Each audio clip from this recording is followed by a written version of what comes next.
talagang mapapa-extra rice ka dito. Tara, luto lang tayo ng version ko ng chicken salpikaw. Gumamit lang ako ng hita ng manok at inalis ko yung buto. Pero kung hindi ka marunong magdibon, pwede rin naman breast part, mas madali. Tinimplahan ko lang ito ng paminta, liapirins at nor liquid seasoning. At habang nakamarinate, nagprito muna ako ng bawang sa olive oil na inislice ko lang ng manipis. At least golden brown lang, okay na yan.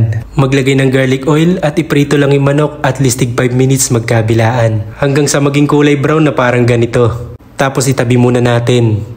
At sa pinagprituhan, dito na rin tayo magigisa ng button mushroom, butter, tapos yung pinagbabara ng chicken. Nagdagdag pa ako ng garlic oil para mas masarap, fried garlic at smoked paprika. Naglagay din ako ng sili pampagana for optional. At hiwain muna natin yung manok bago ilagay, pero ikaw na bahala kung gaano kalaking gusto mo. Tapos lutuin na lang natin ng 10 minutes, finish na lang ng konting oyster sauce.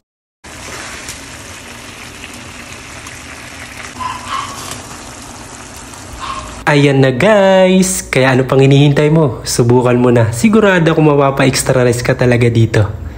Tara, kain tayo.